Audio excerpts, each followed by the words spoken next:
папиллома вирусыг эсрэг вакцины хийлгэж байхад баахан худал үнэ ямар ч баталгаагүй мэдээлэлтэй гаргаж ирж байгаа болиулсан тий.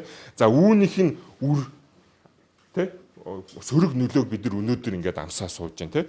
Жилд 160 гаруй эмэгтэйчүүд яг энэ хавдраар ингээд ямар ч шаардлагагүй хавдраар ингээд нас орж байна тий. Урдсан сэргийлэх 100% боломжтой энэ хавдраар ингээд нас орж байгаа.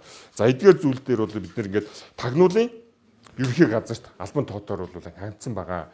Яг одоо ингээд вакцин эдгээр зүйлүүдийг ингээд сошиал дээр за олон нийтийн сүлжээн дээр ингэж ямар ч эрдэм шинжилгээний үндэслэлгүйгээр эрдэм шинжилгээний нотлохоо баталгаагүйгээр тий 1970 оноос хойш дэлхий дээр ингээд гарч ирээд өнөөдөр хүртэл хэрэгжилж байгаа зүйлийг ингээд үүсгэж байгаа. Эдгээр вакцины үүсгэж байгаа эдгээр хүмүүсүүдийг бид ингээд тагнуул руу болоод өгсөн байгаа. Яг л энэ чинь өөрөө цаашлаад үндэсний аюулгүй байдал гэж зүйл байгаа тийм ээ.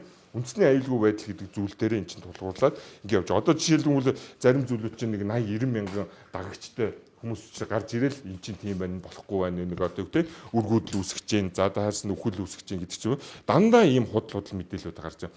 Энэ вакцин өөрөө бараг хідэн 20-30 жилээр дэлхийн тэргүүлэх лабораториуд дээр дэлхийн тэргүүлэх эрдэмтэд судлаачд өөрсдөө судлаад үзээ туршаад олон улсад хүлээн зөвшөөрөгдөд ингэж байж байгаа зүйл шүү дээ тийм ээ. Тэрнээс бол одоо юу гэдэг би өөрөө галт тогоондоо нэг хэдийн юм найруулж хагаад за энэ вакцины би бүтээчлээ нэг хэдүүлээ тарий гэж явж байгаа зүйл биш шүү дээ тийм биз дээ.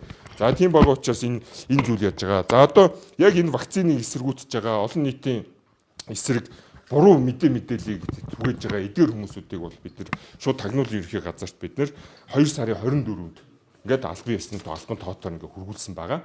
За эдгээр хүмүүсүүдээр ингээд тагнуулын ерөнхий газар ажиллаад явах бах. За ямар ч юм бол бид нар нийгмийн болон нийтийн эрүүл мэндийг хамгаалах гэдэг зүйл дээр нийслэл бол онцгой анхаарч бол ажиллана. Бид нар